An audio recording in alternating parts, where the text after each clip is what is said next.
Good afternoon, everyone, and welcome to the 39th of the COVID calls. This is a daily discussion of the COVID-19 pandemic with a diverse collection of disaster experts. These calls are held every weekday at 5 p.m. Eastern Time. My name is Scott Knowles. I'm a historian of disasters at Drexel University in Philadelphia. Today, we have Daniel Zarrilli, Chief Climate Policy Advisor and OneNYC Director for the City of New York. We are streaming on YouTube Live. You can also keep up with COVID calls via Twitter using my Twitter handle @US of Disaster. You can also hear the COVID calls recorded as podcasts. Just go to soundcloud.com and connect to the COVID calls podcast. Please help spread the word and send suggestions for guests and future topics. And please do feel free to suggest yourself as a future guest. On Friday, we will talk about COVID-19 risk communication and misinformation with Jeanette Sutton from the Risk and Disaster Communication Center at the University of Kentucky and Joan Donovan of the Shorenstein Center on Media Politics and Public Policy at the Harvard Kennedy School. I also have a special announcement here tomorrow, Friday, May 8th at 8 a.m. Pacific time. It's a transnational disaster STS COVID-19 research collaboration discussion. Transnational disaster STS COVID-19 research collaboration discussion about COVID-19 and education. The aim of this project, and this is organized by my colleague Kim Fortune and others, the aim of this project is to build a social science research process and infrastructure to support ongoing open-ended examination of the cultural transformations resulting from, called for by the COVID-19 pandemic. The work will be transnational and collaborative, building comparative and global perspectives on ways COVID-19 is characterized as a problem, governed, and challenges established norms and ethical political visions. So please do join that discussion tomorrow morning with Kim Fortune, and to receive the Zoom information for that connection, just reach out to Kim directly via her email, kfortune, KFORTUN @uci.edu, or just look her up on the UC Irvine website. So you won't want to miss that. As of today, there are 3,815,561 confirmed cases of COVID-19 globally, according to the Johns Hopkins University Coronavirus Resource Center. That's up from 3,721,779 cases yesterday. 1,245,622 of those are in the United States, up from 1,214,572 yesterday. There are now a total of 75,054 deaths reported in the United States from COVID-19, up from 71,526 yesterday. As a way to bring some humanity to the numbers that I've been reading, I've also been reading a life story every day, and I'd like to continue that now. This is an obituary that appeared in the Philadelphia Inquirer, April 25th.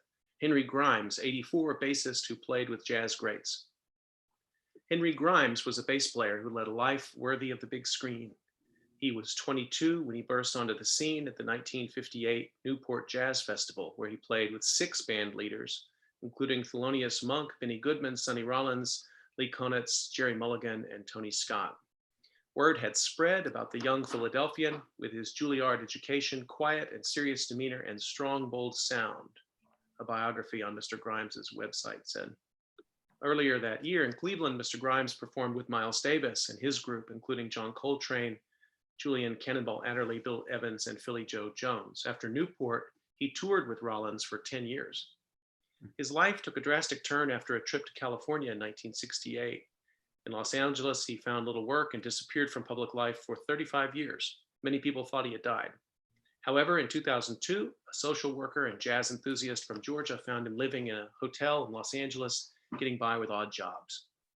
After an appeal from fans, New York bassist William Parker shipped a bass to Mr. Grimes in December of 2002. 5 months later, Mr. Grimes returned to New York and performed with Parker at the Avant-Garde Jazz Vision Festival in May 2003. Mr. Grimes, an avant-garde double bassist, violinist, and poet, died from complications of the coronavirus April 15 at the Northern Manhattan Rehabilitation and Nursing Center in New York City. He was 84. He was very deep. He was gentle and patient and kind to everyone, his wife, Margaret Davis Grimes, said, and everyone who met him loved him. He was born in 1935 to Georgia and Leon Grimes Sr. and grew up in South Philadelphia with an older sister and a twin brother. He started playing the violin at 12, but at 15 he switched to the bass at Mastbaum Technical High School and then went on to Juilliard. He's survived by his wife. There are no plans for a memorial service.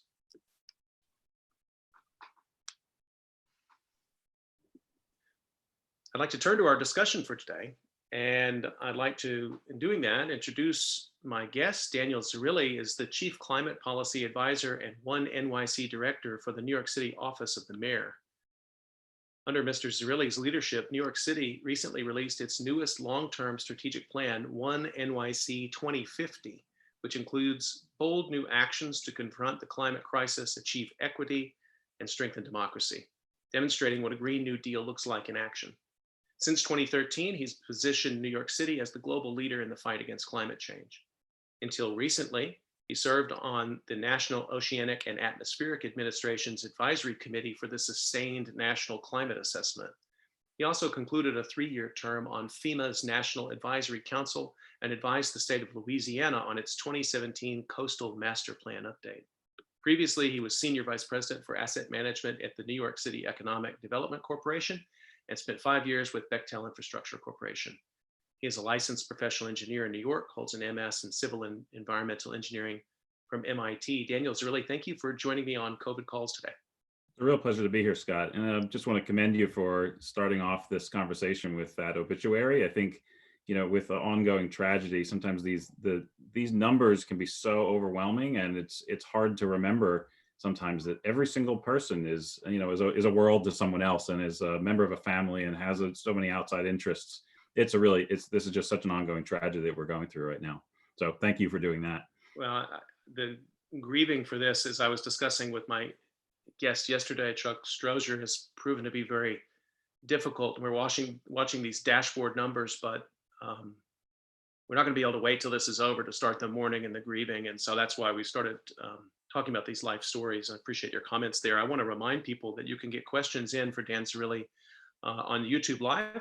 You can put those in the chat, or you can just tweet them at me and just tag me at US of Disaster, or you can email me throughout the conversation, sgk23@drexel.edu. Please get your questions in early so we can get to them throughout the conversation. So, Dan, I've been starting all these just by asking people how they're doing. How long have you been working from home? How are things in your neighborhood? It's a great question. It feels like all these days are blurring together for so many of us. Absolutely. And we're now on week 8 of our team is working from home. We're working remotely, tapping into all the tools and technologies that are now available. I can't imagine what this would have been like 10 years ago or even 5 years ago, just being able to use things like Zoom and all the WebEx tools we have and the Wi-Fi connectivity. It really is a game changer for being able to do this. But it's not easy. And I think there's a lot of us that are, there's worse things to complain about for sure. But the challenge of, working from home and trying to educate kids at home and juggle all that, it's difficult for a lot of parents, a lot of families right now. So can we talk a little bit about your background? You're in what I have to say is going to be one of the most interesting and challenging jobs in municipal governance around the world today. What's your path to becoming the Chief Climate Policy Advisor for New York City? Yeah, it's not a straight line, I'll tell you that. And so you read in my bio that I'm trained as an engineer. I worked on infrastructure projects in and around New York City for a number of years, and then made the jump into municipal government over 15 years ago with an organization called the New York City Economic Development Corporation. And I was doing a lot of work like maintenance and rehabilitation and construction of piers and bulkheads. Spent a bunch of years on our maritime portfolio, and ultimately had profit and loss responsibility for things like the cruise terminals in New York City, the food distribution center, some railroad assets, cargo facilities, ferry terminals. So all of the things that when Hurricane Sandy hit are naturally on the waterfront and took a beating. And so I was immediately drawn into the recovery process from Hurricane Sandy, helping our tenants get back up and running, help get those transportation assets operating as quickly again as possible. And with my knowledge of the city's waterfront and the engineering background, I ended up being pulled into the the recovery planning, the long-term resiliency planning for New York City after Hurricane Sandy, and was ultimately appointed by Mayor Bloomberg at the time as the city's first director of resiliency in New York City. And that was, that was sort of the pivot in my career that has taken me through a number of different areas within city government related to energy, sustainability, climate policy, divestment, all the different things that we're doing as a city. But it was really, I could trace it all back to Hurricane Sandy being a major pivot. I was you could think of it as the right place or the wrong place at the right time. So Sandy is a turning point for you. Can you say a little bit more? Like, what was your experience in the midst of the hurricane? I mean, in doing this kind of research for a long time, I often find people have often a quite specific disaster or some specific thing that happens that flips a switch for them. They say things don't have to be this way. Right. And I experienced Hurricane Sandy here at home with my family, and I wasn't out doing sort of emergency response, but it was the weeks afterward where we were getting our operations back up and running. You saw the impact it had on our city. It was the worst natural disaster we've ever faced. 44 lives were lost, $19 billion in damages, all the disruption to our economy and our infrastructure. And I took a tour. I live on Staten Island, and I had taken a tour down by a neighborhood called Newdorp Beach, and had just seen the devastation. What had been the waves had rolled right through and knocked homes off their foundations, had gone really right through the front doors and torn up the first floors of houses. And it's only about, from where I am on Staten Island, it's not that far from here. And it's not always true that it needs to like be brought home in the quite so direct a way, but in this case it was a very this just happened down the block from me, and there but for the grace of God. And so it made it just absolutely real, because I think what we do, and a lot of times in our work with planning and strategic planning for cities and urban resilience and all these different planning exercises, we can sometimes deal with a lot of the threats that we face as a city in an academic way.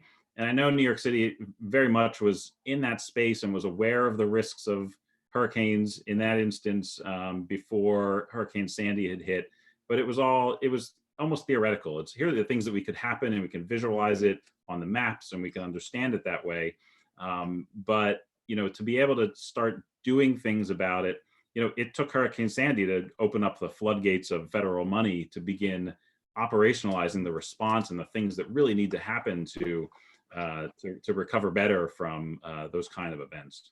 I mean, it's when you think about how individual disasters, I mean, we don't want to think that individual cities like New York are going to have to experience a Hurricane Sandy per city to do the kind of learning necessary to make climate adaptation real.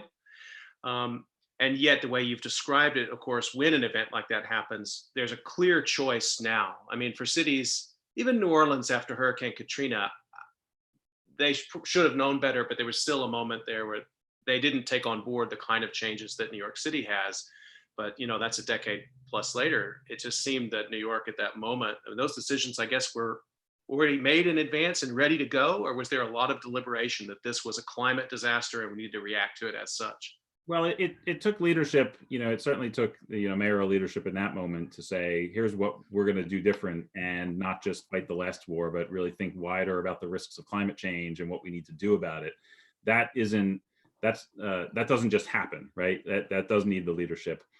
There's also a different point around, and I think it's at least partly relevant now in the COVID disaster that, when things happen in New York City and you've got the media capital of the world here in New York City, and all the cameras are, shining bright right here in New York City. When it happens here, it does have a more outsized impact, I think, on how people do perceive things.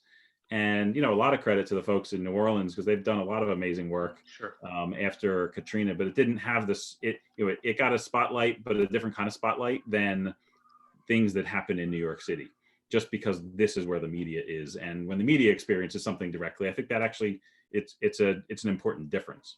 Yeah, I don't mean in any way that I have great colleagues in New Orleans who were fighting that battle before Katrina and after. But as you said, with the media spotlight there in your backyard and the resources at hand, New York was was vigorous in jumping into that and redefining it as a moment to take climate action. I want to just read something that you published, just a bit of it on Earth Day in Gotham Gazette. Really powerful op-ed. I hope everybody will take a look at it. I have it posted on Twitter, and this is a quote from that, making a bit of a pivot here to the disaster we find ourselves in today. You say an unbearable number of lives lost each day, livelihoods disappearing or threatened, and the uncertainty of what might come next is disrupting communities. Our infrastructure is strained to the brink, and our most marginalized communities are bearing a disproportionate brunt of the pain. I'm of course talking about the ongoing devastation of the COVID-19 pandemic. Now you're writing this on Earth Day, but making this connection. And then you say the tragedy is that these disruptions are already equally true of our ongoing climate crisis. Came from New Yorkers when Hurricane Sandy came ashore in 2012.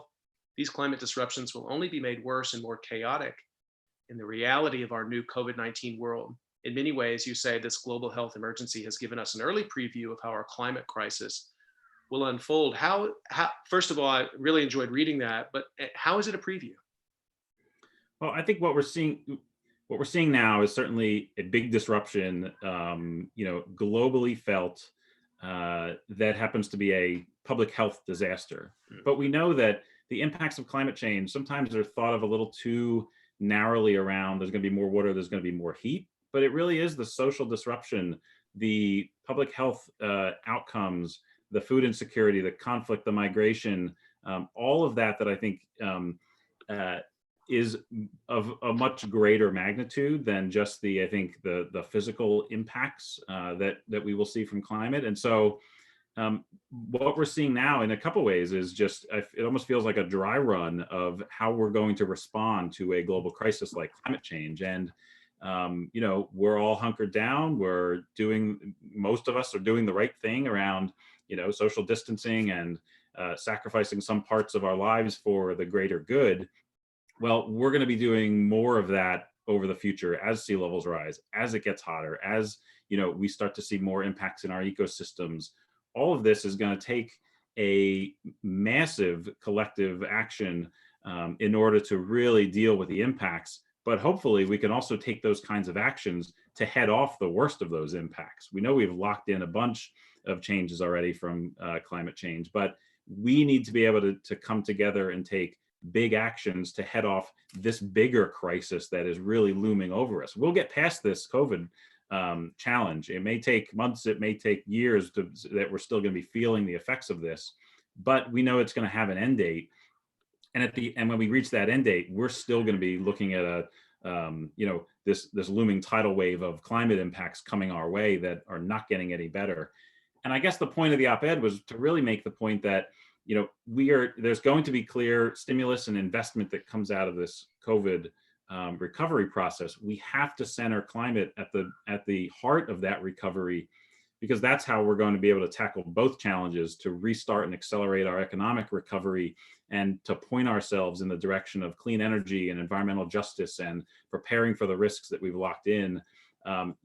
This may be our last chance. This may be our last major global investment moment in what many people are talking about as the climate decade to really bend the curve. And we talk a lot about flattening the COVID curve. Well, flattening the climate curve is, there's a clear corollary to that challenge as well. There's so many things in what you just said. I want to dive into each part of them. I want to remind people, go ahead and get your questions in for Dan Zarrilli. You can put them into YouTube live chat, and you're listening to COVID Calls. Dan, I think the first part of that, I want to, actually, there was some news that was made today. We were chatting about just before the C40 cities came out with an announcement, an accord of sorts today in terms of the way they will react to the pandemic and the way that connects to climate change adaptation plans. Could you tell us a little about that organization and also what that accord calls for? Great. C40 is a fantastic organization. It is a network of leading cities around the globe that are taking aggressive action on climate change. And it's a lot of the big mega cities around the world, the New Yorks and Londons, and really on all continents. And what we came together, C40 has itself been pivoting its actions to really make sure it's supporting cities in this moment of COVID need. And so mayors have been coming together and having conversations around what the response and recovery efforts look like. And that task force effort today launched a set of principles for a healthy, a sustainable, and an equitable recovery process, really centering climate at the heart of our recovery, making sure that we are using this moment to pursue a just transition, green jobs, and centering equity at the heart of this as well, and recognizing that the neighborhoods, the communities that are being hardest hit by this crisis are also the neighborhoods that we've seen have incredible environmental injustices over time that are also making it, we're seeing the more disproportionate impacts in those communities from the looming climate challenges that we face. And so it was a really powerful statement, and Mayor de Blasio was thrilled to sign on and be part of this organization, and with, I think, now 36 other cities that have directly signed on to this commitment, that they are going to be really dealing with the recovery of COVID in light of the climate crisis and the things we need to do that really merge these solutions and point to an accelerated economic recovery, which is what we're going to need. The jobs of the future are not going to look like the jobs of today, and we're going to see a lot of disruption in our economy.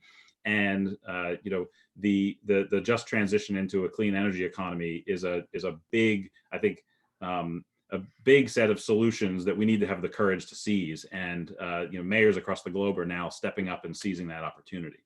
So just to go a little bit further with the kind of economic recovery that's going to be called for from the pandemic, can you give some more specific examples of places where you might see that recovery funding actually accomplishing, moving towards some of the aims you're talking? I want to talk about the 2050 plan too, but this is a sort of unexpected moment in which we also have to be ready to use recovery funds to not act as if climate change isn't real, but to take real action. So can you get a little more granular about some of that?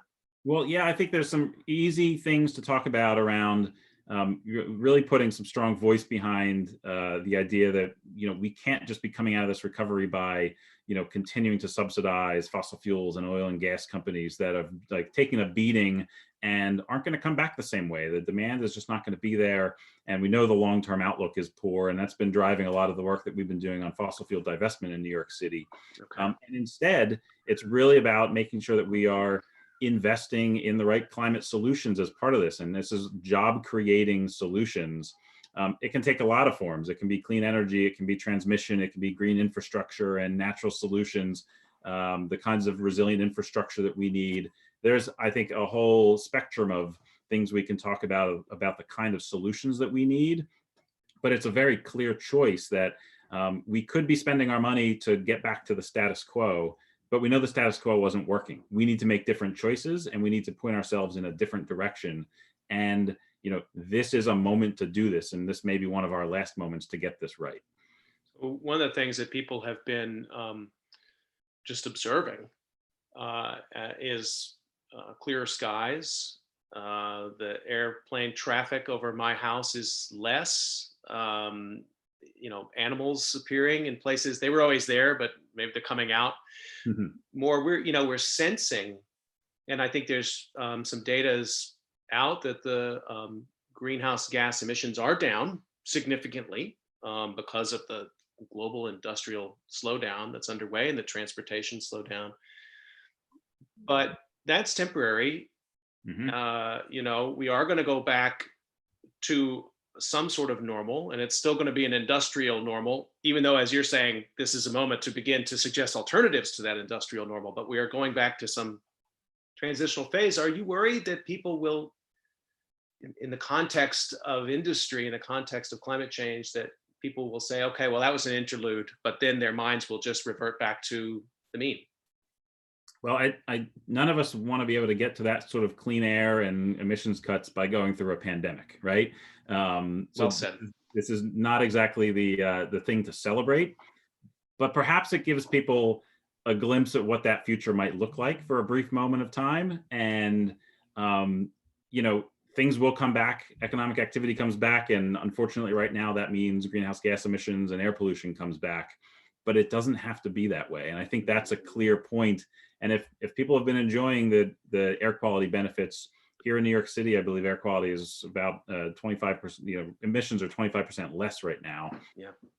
That is a big impact. And I think, we know the health impacts from PM 2.5 pollution and what that means for asthma and hospitalizations and deaths in New York City, and seeing the connection to air pollution neighborhoods that are experiencing more air pollution have higher likelihood of COVID-related deaths as well. And there's, maybe not a total causation there, but there's clear correlation around the understanding of how the virus is moving with air pollution. And of course, those are in our neighborhoods that have faced incredible environmental injustice as it is, our communities of color, poorer communities in New York City. And so it's, this is an opportunity, I think, to witness and not just have to imagine a better world that we can create. And we need to be able to decouple the things that we need in our life from the thinking that needs to be a pollution source, and therefore that's just the trade-off of the things we need in our lives. It doesn't have to be that way. So you mentioned, this is a really important point, I think, that the PM 2.5, could you just say what that is and say a little bit about, I had Beverly Wright on, she's an environmental justice researcher in Louisiana, and she talked about that in the context of Cancer Alley, but maybe people don't know that that's relevant also to New York City. Can you talk a little bit more about that? Well, sure. We have a situation in New York City where a lot of our electrical generation, there's requirements that it needs to be in New York City because we're a little transmission starved, and we need to be able to get better access to clean energy sources outside of the city, which is why we're going after offshore wind and things like hydro and solar. But for now, we have a lot of fossil fuel generation in the city. That fossil fuel generation, when it's burned, it creates air pollution. And that's one of the ways that's measured is in PM 2.5, which is, particulate pollution that has a very clear and scientifically sound connection to all sorts of bad health outcomes, including asthma, including hospitalizations, and yes, even deaths. And we can measure that when there's more pollution, you will have, greater, you will have, worse health outcomes and greater numbers of deaths. And so that's also, there's a clear part of the story where that happens in particular neighborhoods, and in neighborhoods that are facing environmental injustice over many years. And so it's particular communities that are facing this challenge in New York City, in and around the parts of the city that have that fossil fuel generation. So for us, it's, part of our clean energy strategy is clearly about the global impact and the things we need to do as a city to participate in order to achieve the Paris Agreement. But there's a very local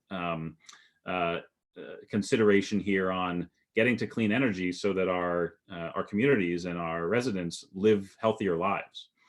And we're seeing that play out here it's some of the same neighborhoods that are seeing the same disproportionate impacts during the COVID crisis, that see the same disproportionate effects of air pollution and climate change. It's a common long-term story, and it's something we need to reverse and really prioritize environmental justice in the actions that we are pursuing here in New York City, for sure. I think that's such a powerful point and a clear illustration, and something you said a moment ago, I think we should underline.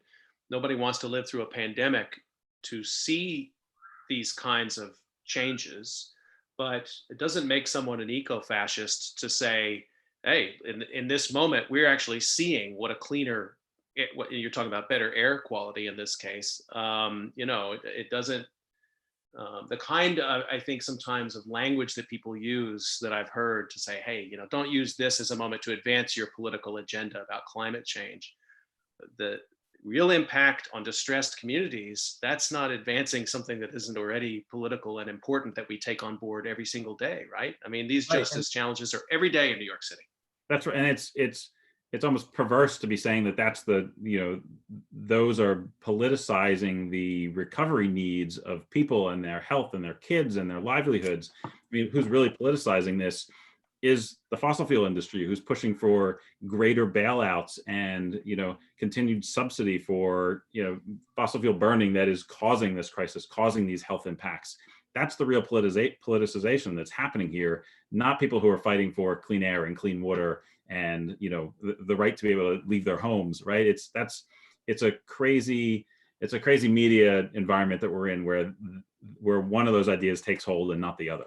Absolutely. And I think the point has been made, and also worth underlining, that many of the people who are working in essential work, so-called, are also the ones who come from these communities who may be at the fence line, or they may be in these sort of communities that suffer from environmental racism and the legacies of environmental injustice. And so there's, making those connections is really important. And I think it seems like that's a big part of what you're trying to do with the 2050 plan as well.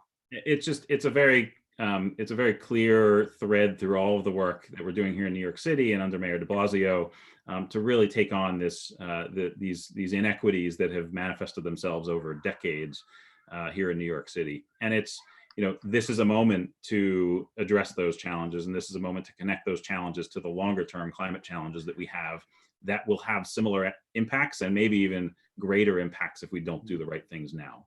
I want to remind people that you're listening to COVID Calls, and I'm talking to Dan Zarrilli.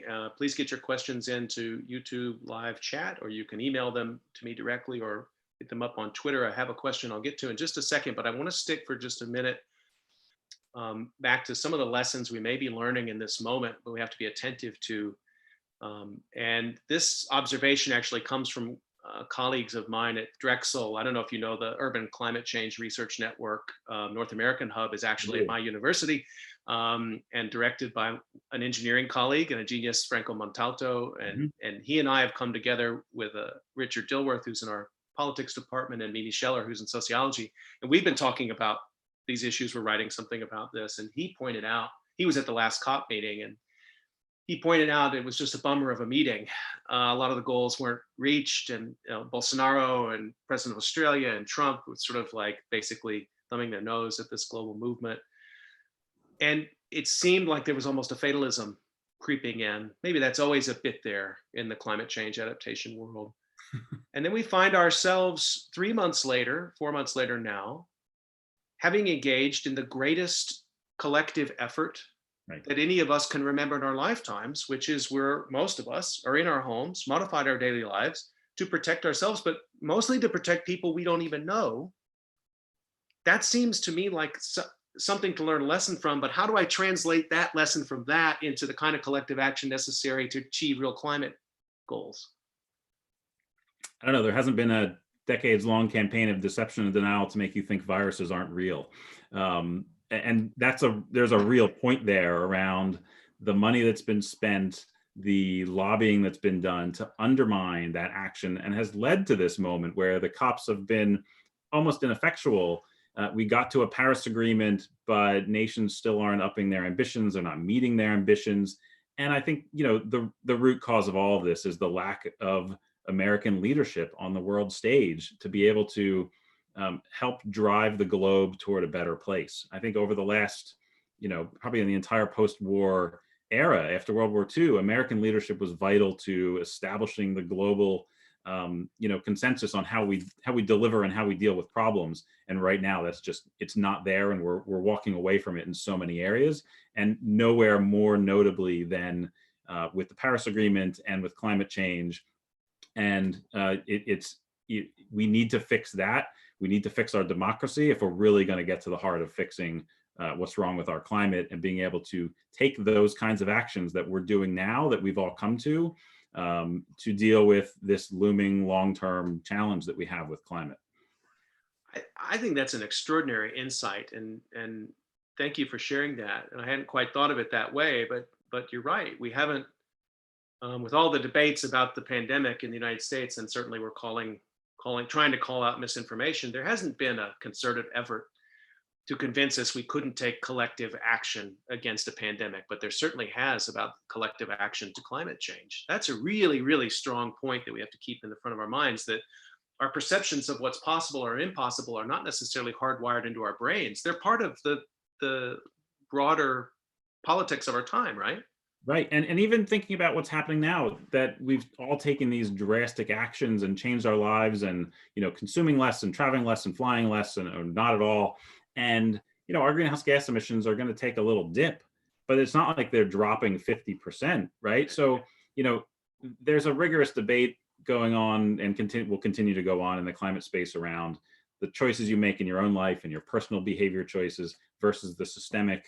And of course, they're both important, but there's a lot of folks who would tell you that, only the personal behavior choices are what's necessary. And I think a lot of that is driven by, BP, who first came up with the concept of your carbon footprint. A lot of that is seeded disinformation from the start to make you think it's your problem. And we're seeing in this moment, when we've all taken dramatic personal action to cut emissions and change our consumption patterns, we're only seeing a very small drop in the grand scheme of things in our greenhouse gas emissions. And so, we would need to do this a couple times a year to be on track to hit the targets that we need for a 1.5 degree world.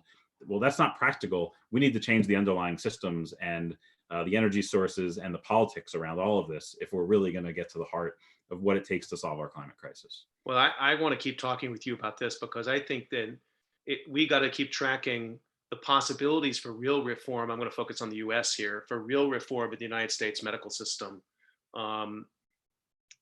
And I think we're hearing things discussed now that were deemed impossible even by Democrats 3 months ago.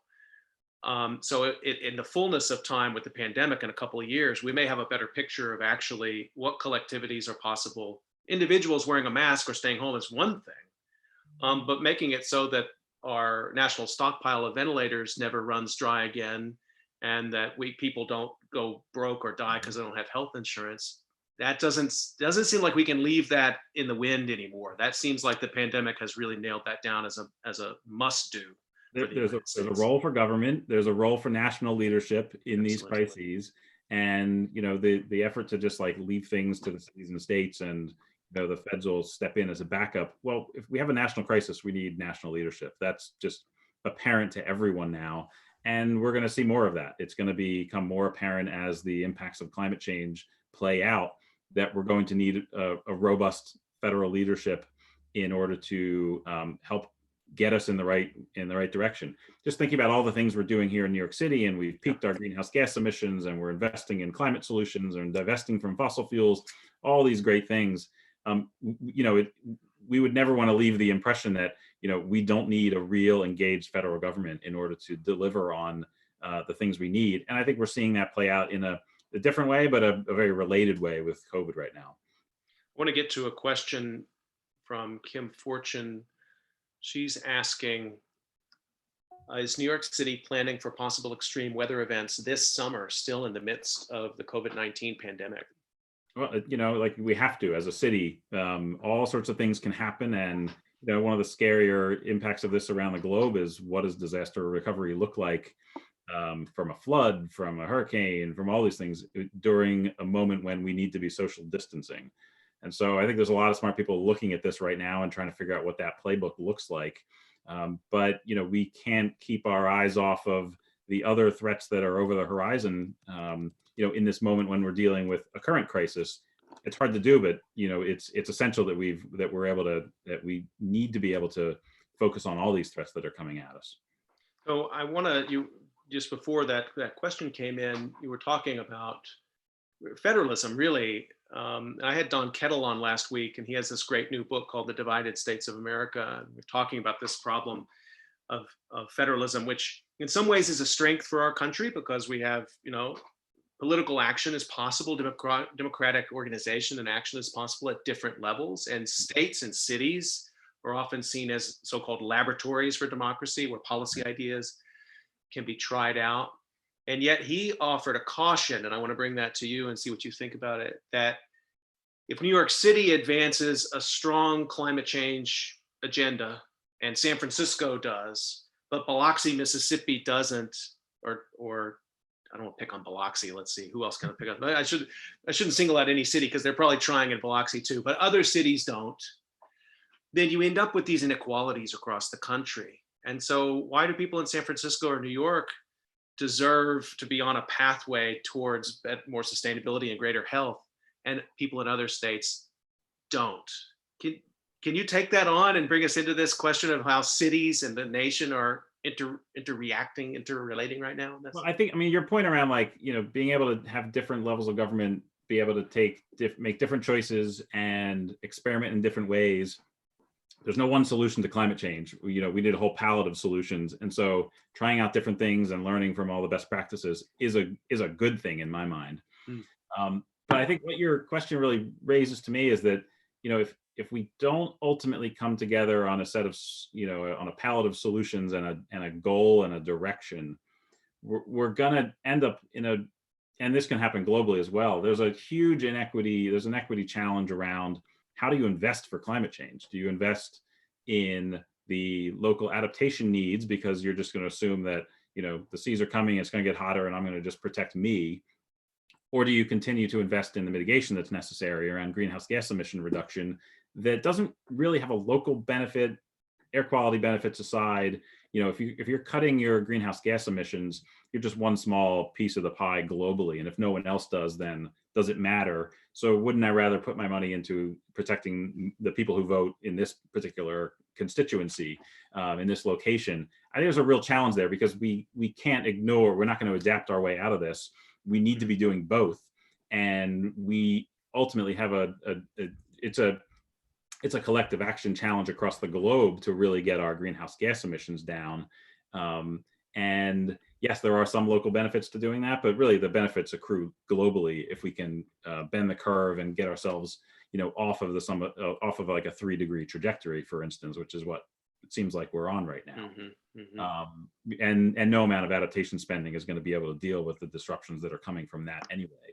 So I think it's, we need to get the money and the lobbying from the fossil fuel industry out of the politics and out of the global climate talks in order to really get to the solutions that are necessary. And we need to find a way for a true just transition for the workers in those industries, because I think that's been a big sticking point. There's been a lot of talk about that. It hasn't materialized in a real way. But what we've seen, and going back to what C40 has been doing, in their global Green New Deal initiatives, they've been pulling labor, they've been pulling the environmentalists, and they've been pulling government together. And having labor at the table, I think, is so critically important and really is a game changer for being able to pivot some of the high carbon industries into something different and to make sure that we're protecting jobs and livelihoods while we're doing that. I want to come to a couple of questions here, which are intertwined in a way, but I'll read them back to back. One is from a teacher. What do educators, especially at the university level, need to do to prepare next generation professionals to participate and lead a just transition? What you're talking about is a just transition, part one. The second question comes from a student, and I presume they're not at the same place. What should we as students be doing in preparation for such transitions? So, wow, what a powerful couple of questions there about education, both from the teacher's perspective and the student's perspective. What's your advice to them? I think, what we've seen with youth movements over the last year, and like just a dawning realization that that this next generation is poised to see things that we have never seen before in human history in terms of the kinds of climate changes and disruptions that are coming, has really been a game changer in the climate space, and put a really fine point on the intergenerational nature and the inequities that are part of climate change. And I think one of the answers here is clearly climate needs to be baked into everything. It needs to be baked into how we educate the next generation, and not in the way that maybe we would have done a generation ago, where climate feels like a part of the environmental story, when we know that climate actually is a part of just about everything. And if you're in the business school, you need to be thinking about the climate risks in portfolios and supply chains, and and your energy sources. If you're a medical doctor, you need to have or in the public health space, you need to know what the climate change impacts are going to be in your field and how that's going to impact public health over time. Too often, I think we've narrowed climate into the environmental space and married it up a little too closely with the sort of save the whales ethos in the environmental space. And climate is sort of an all society problem, and we need to be educating the next generation, and probably this generation, to be thinking of it differently in that way, that it touches everything. If you care about affordable housing, well, climate change will make that more challenging. If you care about transportation, well, here's another set of things that we need to be thinking about in a climate lens. There's so many climate adjacent policies and impacts that it's not just about, it's not just about the pure energy or the environment or clean water, clean air. It's a much bigger problem than that. And we need to be educating the next generation to think of it that way. It's a systems problem. I've been around the university long enough to certainly remember when, first of all, even teaching a class about climate change was not something that was in any curriculum. It had to be taught in our honors college because it was a separate interdisciplinary thing. But also, it was it was something that only the environmental science students somehow were interested in. But I've seen it move into all these different spaces and all these different curricula in university. That's certainly observable. It's probably been, I wonder what your opinion is on this. Is it more entrepreneurial? Is it individual people that have come to this conclusion that want to find ways to think about climate in their space, but the systems are not fully set up to help you do that? And I think that's the sort of systemic educational challenge that we need to think about, and the systemic social challenge that we have to make sure that we in government and those in education and others are telling this story in the right way and helping people see those connections so they can go even further. And it's not just the entrepreneurial effort, which is good but not sufficient. Well, I think that's, I really like that question. And I think in part it's a challenge in higher education, and K through 12 education too, of what kind of citizens are we trying to teach and what kind of economy are we training them for. Just as you said, with your experience with Hurricane Sandy in New York, are we going to rebuild New York to prepare for, just as it was, but maybe with a slightly higher seawall? Or are we going to take this opportunity to rethink our systems for a world that we know is coming? Higher education struggles with the same exact problems, right? I mean, in Pennsylvania, where I teach, that's a state that was dominated by railroads and coal and steel, making things for a long time. It takes a long time to get past. There's a long tail to fossil fuel and heavy industry, even the marks that it leaves on the way our cities are built, the way we think about what kind of work has value, the way we think about these communities, as you were talking about, who lives where, who's exposed to these dangers and who isn't. Those things don't unravel all at once. Industrialization was a hard knot. And so I'm impressed with your sort of desire to speak to it across these many different domains, but you're still describing a world that's hard, I think, in many times for people to fully envision. Right. And I'll tell you this, in terms of my own education, they don't teach you this stuff in engineering school, right? Like I come from that space of building things and big and concrete and steel sort of solutions to things. But the solutions that we need in this space, as I've come to learn, is more social and more political than just the things you need to build. And we will need to build a lot of things for sure, but that's only a piece of the equation. And like even just thinking about what we knew and when we knew it about climate change, and the sort of the famous Jim Hansen testimony before Congress in 1988. Well, 10 years later after that, I was sitting in engineering school and wouldn't have heard a peep about the kinds of things that you need to understand about climate in order to design the infrastructure of the future. I think only now is the engineering community and the engineering education community coming around to sustainable development and resilient infrastructure and thinking about these challenges. And that delay was bought and paid for by the fossil fuel industry. It is crystal clear that that was like some of the biggest roadblock to getting what might have been the last generation on that we may be in to have been doing more on this, because all those seeds of doubt that had been planted for so long. I want to give you a chance to talk a little bit about the 2050 plan. And by way of that, I want to ask something kind of specific, because the case you're making here that climate change planning cannot be in a vacuum. It can't just be in one office in the city. I mean, it's in your office, but it's a city-wide initiative. How does the 2050 plan connect with emergency management and disaster management plans more generally? In New York, a lot of what I think about is this relationship between disasters and time. Some are happening on very tight time frames, and others of them are much slower, like climate change. That's often posed real problems for cities when they do their planning. Yeah. I'm sure you've thought about this. How can bring us into the 2050 plan and how you plan for things that are at different timescales? Right. Well, there's different timescales on the realities of the challenges we're facing, and then there's different timescales on the ability to act on those challenges. And just to put it very clearly, we are fortunate as a city to be able to do long-term strategic planning and think about what 2050 looks like and set a vision for where we want to be as a city. But we also, as in working for Mayor de Blasio, we have less than 2 years left in office. So what are the things that we do now in order to make sure that we're staying on that trajectory and handing off the keys to the next team so that they can keep doing smart things and make different choices, but ultimately in a way that's informed by the science and cognizant of the realities of what climate change is going to bring. And I think one of the real hallmarks of the 2050 plan that we put out, the OneNYC document, was stitching together the different parts of, different threats that we face, different strengths the city has, and really addressing not just climate. It's not just a climate plan, but it's also, it's a plan around addressing the health and wealth inequities in the city. It's a plan for strengthening our democracy.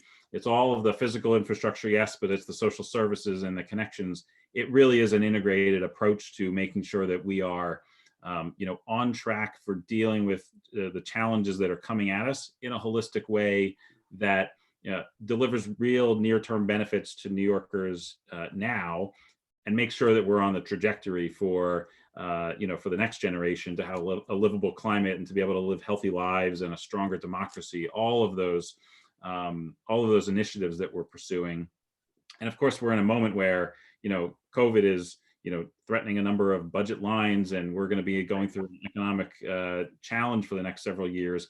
But what was important about today's announcement from the mayor, with 36 other mayors around the globe, is really saying that these long-term challenges of equity and climate and inequality in our cities has to be at the heart of the recovery from this crisis, because those other problems aren't going away. And all of the decisions we make on how to invest and how to spend in this moment to recover and accelerate the economic recovery from COVID have to be through this same lens of green jobs, job creation, environmental justice, equity, that will ensure that we continue to have a city that we all want to live in as New Yorkers, and and I think that story hopefully plays out all across the globe. I want to ask you a question about science education and communication, kind of tying back a little bit to our previous discussion about universities. And I think about the important role in a place like New York City of the parks, of big museums. I think in Philadelphia, like our Academy of Natural Sciences, institutions that have played a longstanding role in sort of science education. Those places are closed right now. We've seen it, and I think I'm worried about this, that in this moment of real dire need, where people do need to connect to real scientific information, they're kept out of those spaces. And I know, like the Academy of Natural Sciences in Philadelphia, they're struggling. They're working hard to try to, continue that messaging. And I don't know how you see that in New York, how to continue. The pandemic is kind of putting science education on hold a little bit in terms of museums and schools. How do we continue through this moment to educate? Well, I think everyone's struggling with that in lots of ways. I have friends who are educators and in college and in high schools and elementary schools, and the transition to online learning is is bumpy. We haven't really had to do this at scale, and I see some of our institutions here in New York City are doing, and I'm getting all the emails from the American Museum of Natural History or the Liberty Science Center in New Jersey, and they're offering programs online. What I don't know is how many, how much uptake they get on those programs versus what their normal attendance might be. I'm sure it's much lower. They're trying. I think we're all trying to figure out what a socially distanced, set of program delivery looks like, and educational delivery. And I'm sure there will be books written on this over the next several decades on what this mass experiment is teaching us. And hopefully we can figure out how to make these tools better, because, maybe we were too, it was too easy to get on a plane to go to a meeting. Maybe it was too easy to, think about how we travel around for different experiences. One of the solutions, of course, on climate change is to burn less of those fuels that are currently required for all that travel. These tools can be part of that solution over time. and might cause us to think differently about how we make those choices. But the tools have to work for that to, I think, really bake itself into to how people make those choices. I know there's a strong debate right now about whether or not higher education, like real higher education, can be delivered remotely or can it be done in person. I think people are having the same discussions about museums or other places that we're used to going to physically. But I think we are at an inflection point here where we're going to re-examine all of those things. And I like your hopefulness that maybe this is showing us, some of the opportunities, even though we don't want to have to deal with it in this way in this moment. I want to get to one more question and be cognizant of time. We're almost up on time here, but you could just sneak one more question in for Dan Zarrilli if you want to send it into YouTube live chat. Dan, this comes from Amy Slayton. She's asking, in the United States, we educate for work. Could an educational transformation of the kind you're talking about maybe be an easier starting point than trying to persuade corporate interests that new economic models are needed? Oh boy, I mean, there's probably a lot of richness in a question like that. It's really thinking about the the structures that we have in place in the workplace, in education, what that pipeline looks like. And I'm by no means an expert on this, and so I could just spout off on my own on what I think about this. But the what's fundamental to me, I think, is if you're going through education, it has to have an outcome where you will have a livelihood at the end of it. If it is so narrowly focused on a particular job, well, that job may not be there in the future. Jobs keep transitioning and nobody really has a great crystal ball on how all that plays out. But the fundamental skills, the respect for science and the understanding of science, I think, are critical here. And the ability to be agile in your thinking, I think those are the skills that are always in demand, or always going to be in demand. And if you're pointing yourself towards a certain career and thinking about your education that way, well, it's incredibly important to make sure you get those fundamental skill sets in place, because those are transferable. Whereas, the kind of education where you learn this software program to do this kind of, programming, well, maybe that's, a harder way to think about, the workforce training needs of the future. But we want to make sure that people have respect for science, that they understand the challenges, and that there are opportunities that don't lock us into high carbon industries, for instance. And we want more people thinking about how that transition is going to happen, because it's not going to just come down from on high. It's going to need all of us. So one last quick question for you, Dan, and I think it's applicable. So much of our discussion today has been about what we learn from this pandemic that allows us to think more clearly about climate change. But maybe this last question is a little bit in the inverse. What keeps you going in your climate change work?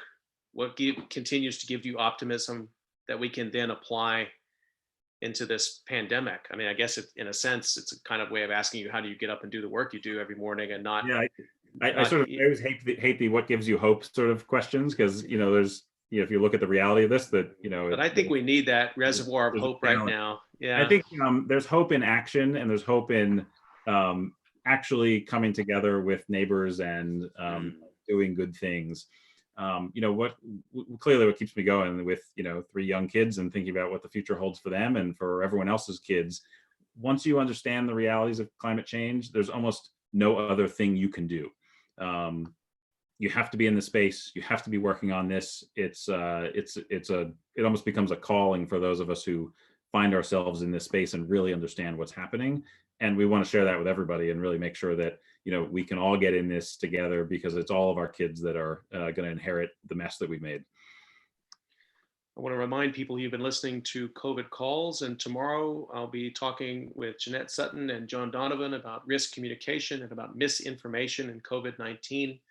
Dan Zarrilli, thank you so much for making time to talk on COVID Calls. It's been a really great conversation, and I wish you great health and success as you keep working from your office there at home, and good luck with everything that you have on your plate. It's a lot. Yeah, thank you so much, Scott, and thanks for doing this. These are really important conversations. Appreciate it. Stay healthy, everyone. Thanks. We'll see you tomorrow.